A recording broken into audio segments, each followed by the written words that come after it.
Hello, good afternoon, everyone. Welcome to today's panel discussion on Trust No One, Verify Everything, the Zero Trust Imperative.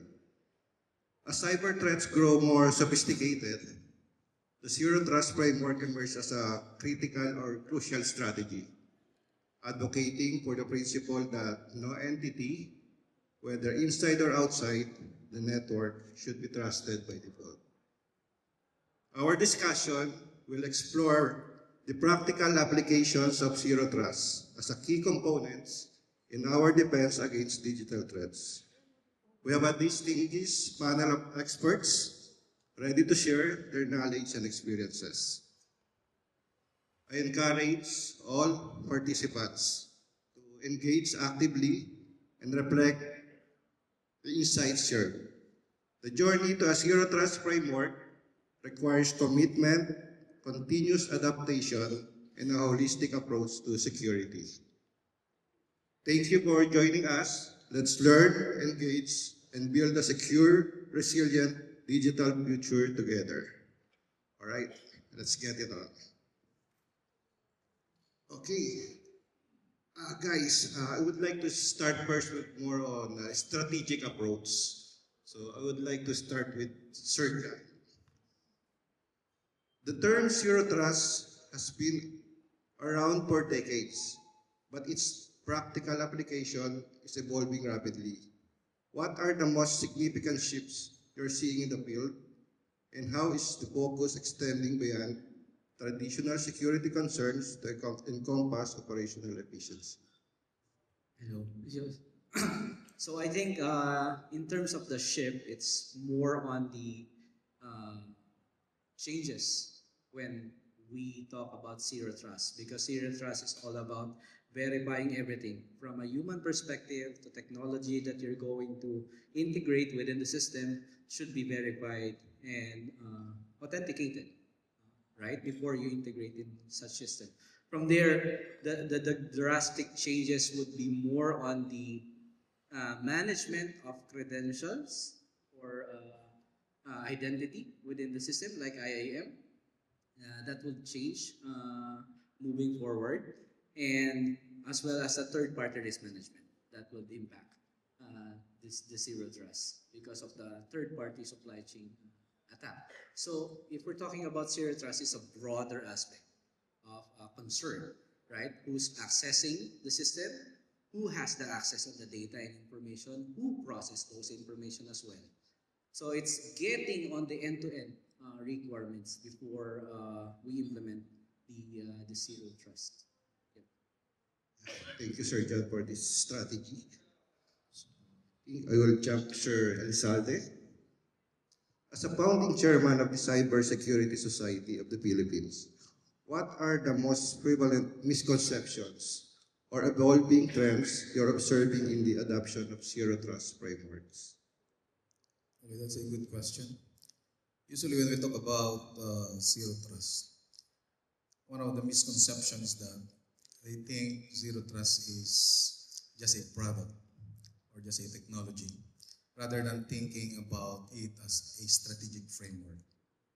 Now, when we talk about zero trust, it's not just about the product that you have, but it's more on a continuous process. It's a continuous process of verification. It was mentioned earlier about the identity and access management. That's the core of the zero trust imperative.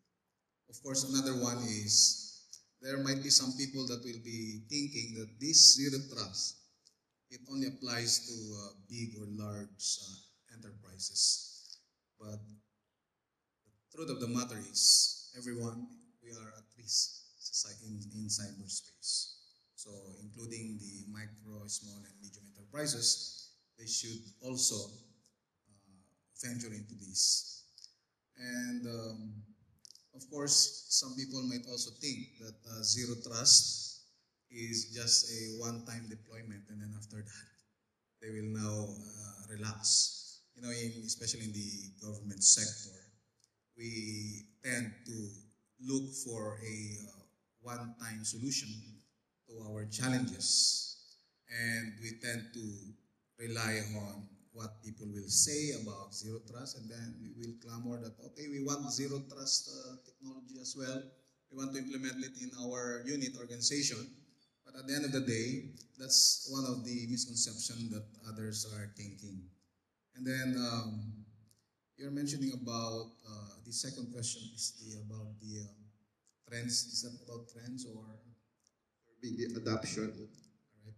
So I would like to somehow include the idea of what we call cyberology, which is the intersection of cybersecurity and psychology.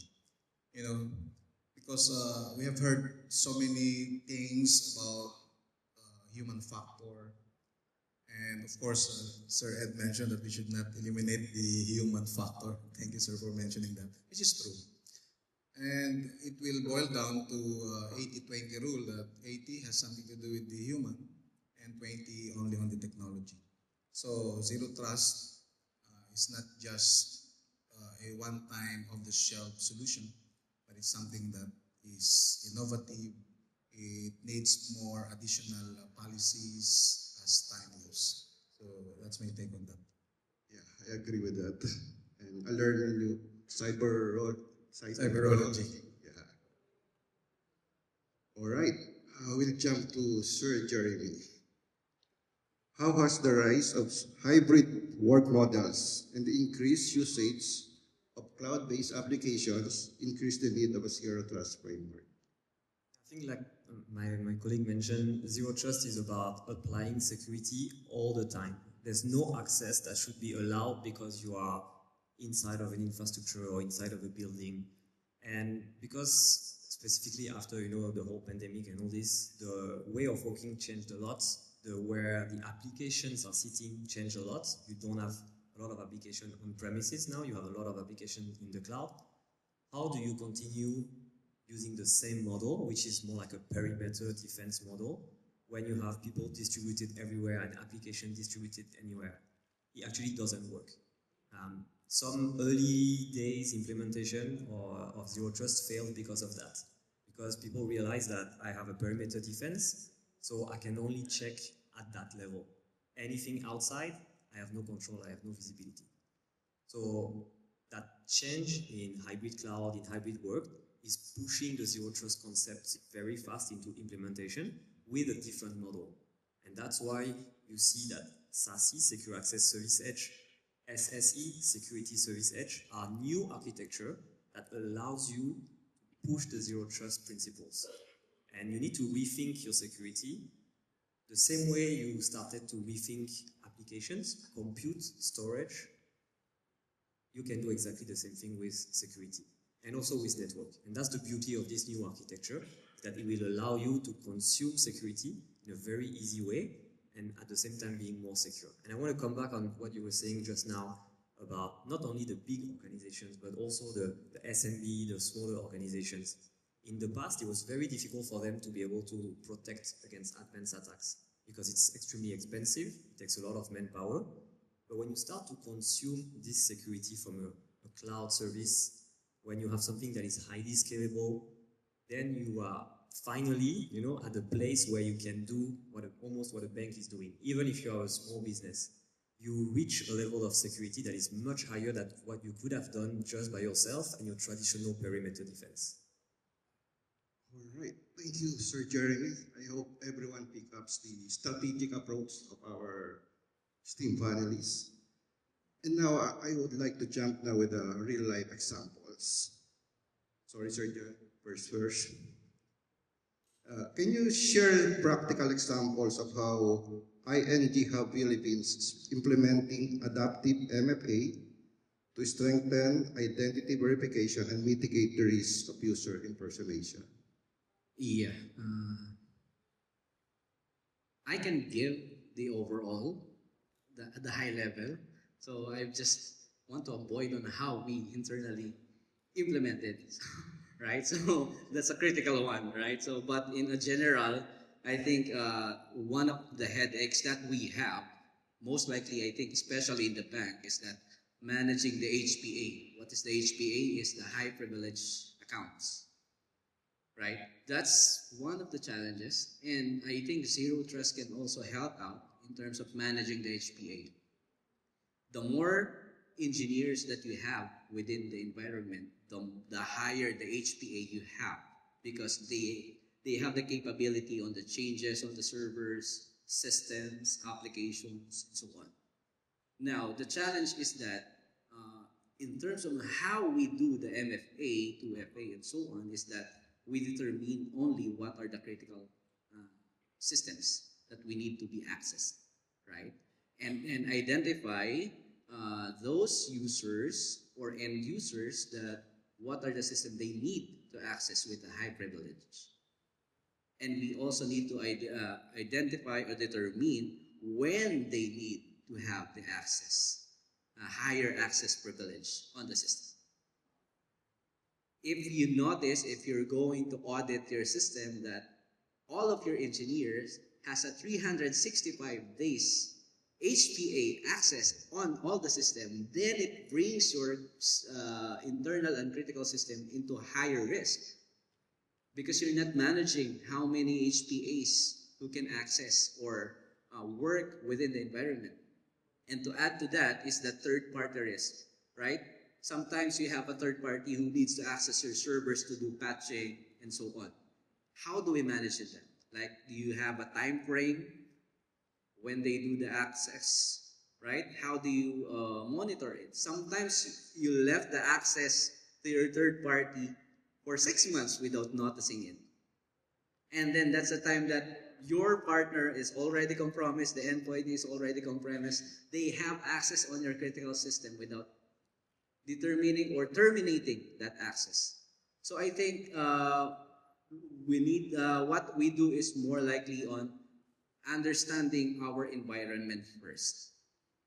So once we understand what environment we're working on, like for example in the bank, what are the critical systems, who are the people who needs to have an access, and when they need to have this high privilege account. And then from there, we can set up an MFA, right, to a specific persons, or SSO to a system that are minimal, like for example, internal apps like learning, management, or internal trainings, they can be accessed via SSO without anything to enter.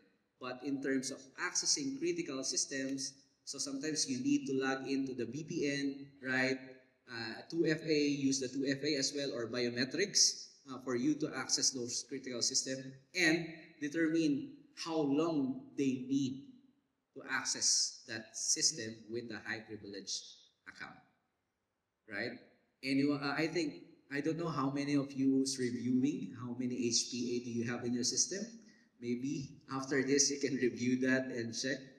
Do you really need to have those numbers or lessen the numbers of the HPA? And then from there, if they need to have the high privilege account within the system, then you can grant them on a certain period, right?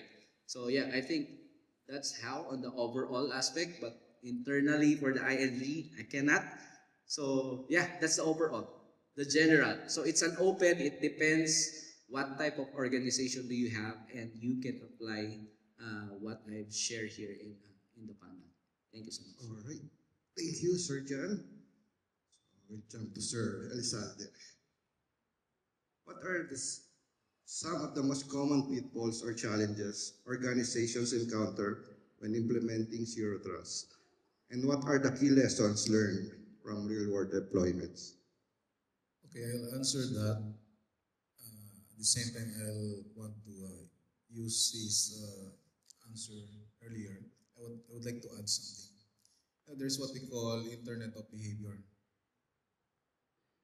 Earlier on, it was mentioned that somebody's access to a specific account could also be measured by the time the person is using it, the timing when it is being used or being accessed with. So all those things encompass. It's part of the Zero Trust framework. And then when we talk about pitfalls on the implementation of Zero Trust framework in an organization, many times, just like what I mentioned earlier on, they will just rely on technology, that's one. Number two, they will think that the traditional cybersecurity measures are already a thing of the past, which is not. It complements each other. So those things should not be taken for granted. Because once it's taken for granted, just like in the development of any system or software, it is more costly to remediate when you are at the end point, towards the end. So even me as an educator, I'm also a professor teaching computer science and information technology. So I always tell my students that integrate security even during the development. Whether it is a very simple system, there should be a thorough validation. Don't allow it to eventually get into the core. So there should be layers of security checks. Because just like what you said, we should trust no one. But it doesn't mean that when we don't trust no one, that we don't give access to anybody, to everyone. It's just that we are limiting it based on what they could and they should at a specific time and at a specific duration. So that's how I respond. All right. Thank you, Sir Elizalde. We jump to Sir Jeremy. Can you share some real-world examples of how Cloudflare has helped companies implement a zero trust framework and what measured results were? Yeah, so in terms of clients that we help to do this, I can think about one example is a large retailer in Europe that was struggling with all the security tools that they used to have. Very perimeter based, as I mentioned, and a lot of these were best of breed solutions. So they started that journey of consolidating all of this and making sure that they have all the different controls replicated in the cloud. And by doing this, because everything is managed from a single platform with a single login, they were able to improve their time to response. So sorry, their incident time. So when something happened, they are notified faster because everything is managed in a single platform. And it's very easy. You know, when you think about a traditional incident, people are under pressure. And when they have 5, 6, 7 dashboards that they need to log into to see where it's coming from, what's happening, and you have the management at the back asking for where are we, what can I communicate, is it isolated? It's a real nightmare. So if you can make that process easier by consolidating the information at one place, I think that's a great help. So that's what happened over there, and they managed to reduce the response time, incident response time, by almost 75%. So that's a huge improvement in terms of security response. We also have another client that I can think about. They are a global food delivery company. They are present in the Philippines as well. They're not based in the Philippines, but they are present in the Philippines. I'm sure most of you will be using them.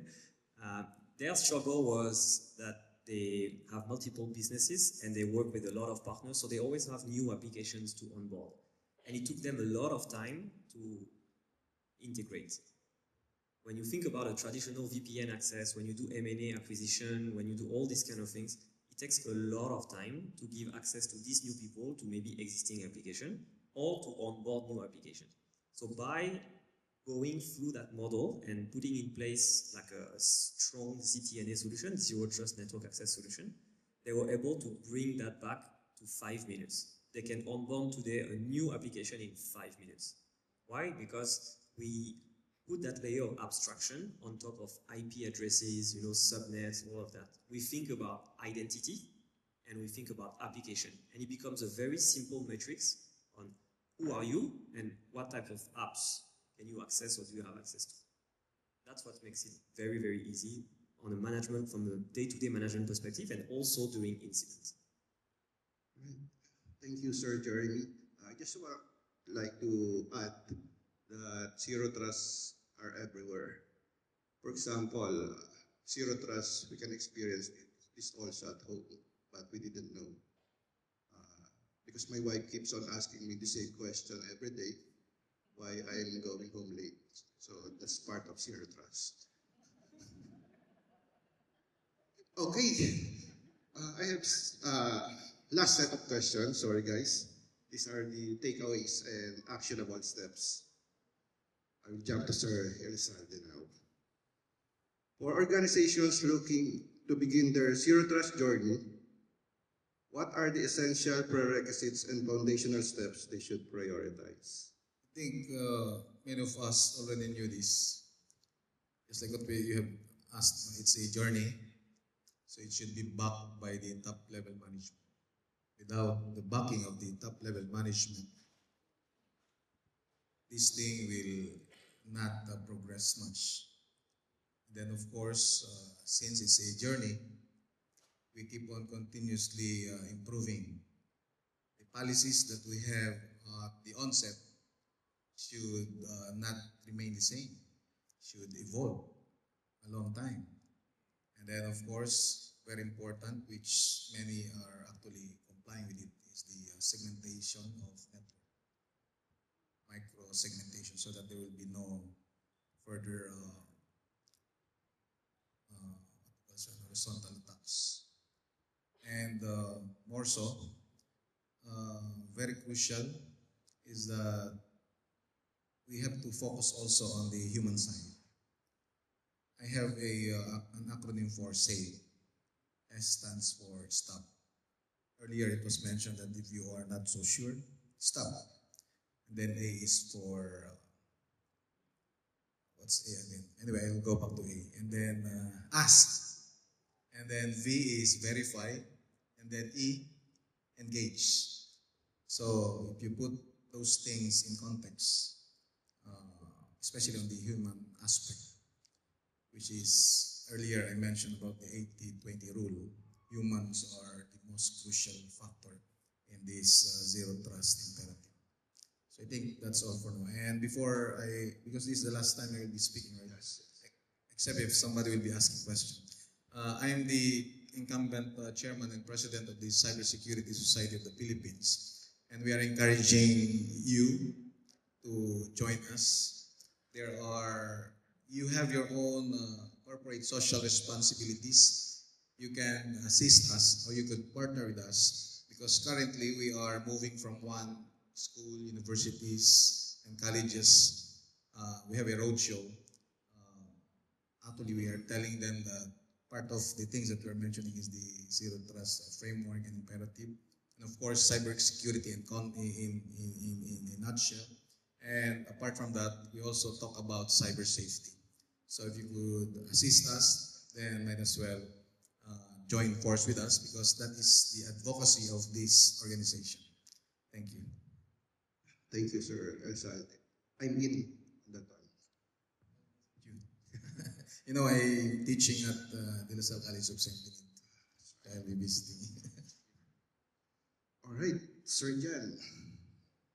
What are the top 3 actionable steps you would recommend for organizations seeking to strengthen their zero trust posture, particularly in the context of today's hybrid work environments? Yeah, I think first is the most critical is understand your business environment first, right? Because if you cannot determine what environment you're working on and jumping to the solution, then we're gonna wasting our budget in terms of determining in back again, right? So that's the common problem because we buy already the solution without understanding our needs internally, right? That's become the cybersecurity more expensive because we failed of doing the planning and identifying our environment, right? Now, after we identify the environment, is that how do we operate? How our organization operate?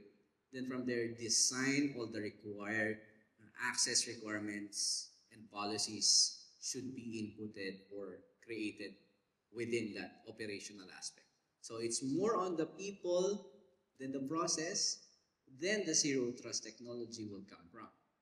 Because the technology is your supporting factor in enforcing those policies that you created on the document. Without those two, like the planning and the policy, you will fail to implement the solution and we're just wasting the budget already, right? So the people, process, and technology should be on top of the requirements before determining what do we need, right? So once we set up the environment, how many employees do we have? The next problem is that when you implement the MFA, 2FA, and Zero Trust, one of the questions that you need to answer is that do you have the RASI first to understand the levels of access, right? If you think that, okay, we have an updated RASI, right? Next one is that what is your MOP in terms of accessing each critical system, right? If you're going to implement a Zero Trust, it will require you a budget and a license as well. So what environment you want to implement the Zero Trust first? You cannot just implement Zero Trust in a level of the overall organization. Like for us, in a global perspective, if we're going to initiate Zero Trust in a global, in ING, then that will disrupt the operation already. So you should have a cascaded plan when to start and where to start. And then parallel to that, you're improving and maturing moving forward, right? Because you will able to determine how many licenses, how much budget you need for next year because you're already done with the first batch, right? So it makes you have more planning in terms of the maturity and improvement of the organization. Yeah, that's all, sir. Thank you so much. Thank you, Sir Jan. It shows that implementation of Zero Trust is equals to budget. So we need to be careful. Okay, Sir Jeremy, what key metrics should organizations track to measure the effectiveness of their Zero Trust implementation? And what resources, tools would you recommend for those seeking to learn more? In terms of metrics, I think the first one that comes to mind is the number of security incidents. Like one of the reasons you do that whole initiative is to reduce the number of security incidents, and it's something that you can showcase to the management very, very easily, because if there's a security incident, you will be aware, right? So that's the first easiest metric that comes to mind. Then if you continue into the cybersecurity angle, you can think about some of the metrics I was mentioning earlier, the time to response, that's one of them, the time to onboard the new applications maybe. But more than that, I think you also need to look at how you improve the user experience. Because all these solutions are not just for the cybersecurity, they are also to make people more productive, allowing them to work outside of office the same way they would work inside of office. And they use traditionally VPN and things like this. And if you have been using VPN, you know how troublesome it can be sometimes. So that's also another metric that you can check before and after implementation. How easy it is for them to connect, how easy it is for them to do their job on a day-to-day basis. And it can be done via a simple Google form or Microsoft form, you know, just to get some qualitative information on did you make an impact, positive, negative? And we do that a lot with our client. And most of the time, when you move from VPN to ZTNA, there's a clear demarcation. And you can tell that people are prefer to work with a ZTNA approach or a SASE approach way more than VPN. And I would say the last one that I can think about, so you have the cybersecurity one, you have the user experience, and then the last one is how, as an IT team or as a security team, you become an enabler of the business. Like the last thing you want is for your C-suites, your CIO, your CEO to come to you and say, I have an idea, I want to do this. And then you come back and you say, I need 6 months or I need 1 year, right? Because I need to organize the network, I need to order some equipment, I need to ship that equipment, I need to get all the lines over there. Like, it can be very, very difficult for you to react to business ideas. And you know, business ideas can be very fast, specifically in the kind of environment we are today when everything is digitalized. If you don't just not jump on it, it might be gone. So you want to be in a position to say, yes, I can do that, and I can do that in the timeline that you're asking me to do. And with the cost that you're asking me to do, because of course you have a budget. And by embracing this zero trust approach or SASE approach, you are actually making your life much easier and helping the whole business. That's the few metrics that I can think about: cybersecurity, user experience, and business flexibility. Okay, yeah, thank you, Sir Jeremy. I think this is the last sets of questions we have. Just a takeaways is that cybersecurity is not a cost center. Right now, cybersecurity is a business enabler. So I think if there's any questions from the audience, you can have. Sir. Hello, sir. Hello. JB from MIT. So, with the different ZT frameworks like DoD, NIST, CISA, and with the different pillars there like user devices, network, etc. So, what are the quick wins to focus to leapfrog the progress and potentially streamline the timeline from, let's say, 5 years to about 3 years? Thank you. Is there anyone? I can give my perspective.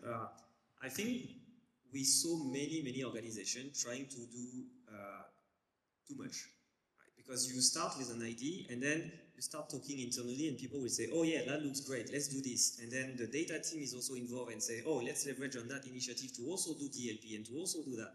And then it becomes like a kind of a boil the ocean project, and most of the time it doesn't achieve the results that you expected. So I would say try to start small as possible, and get a quick win, because it can be a real transformation.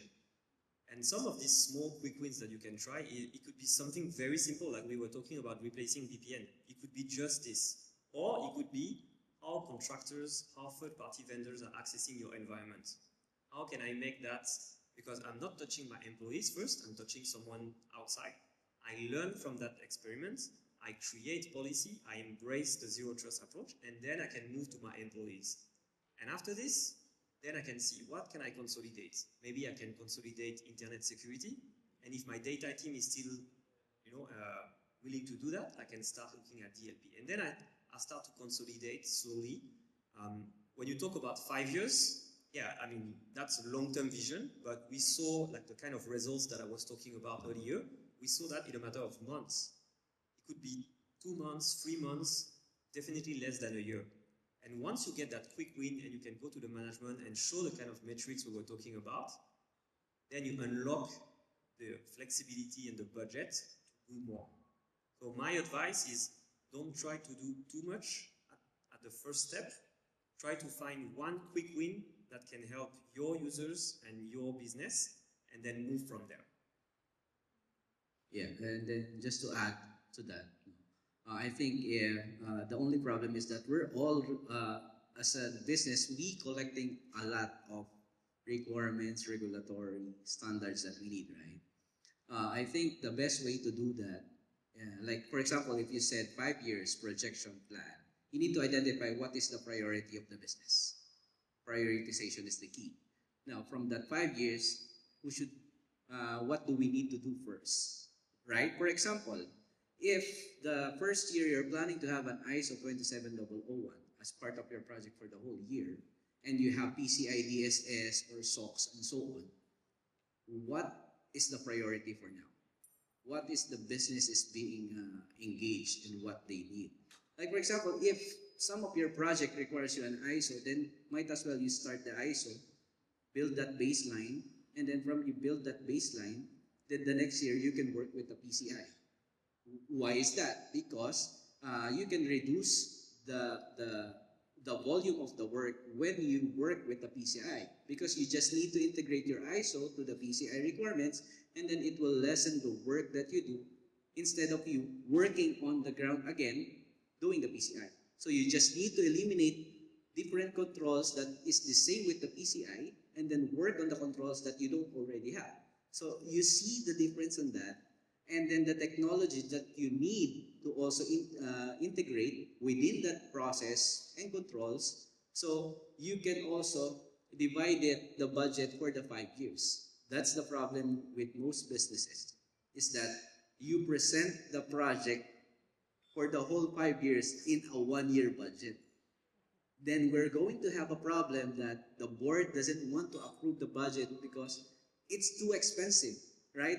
That's why we need to have, you're right, sir, you need to have the 5-year justification and use that 5 years to disseminate or set the budget for each year so that the board and the management will expect increase of the budget every year because you have this metrics as well that you already meet the ISO, then the next year will be the PCI, then the next year will be more on the technology base integrating with those policies.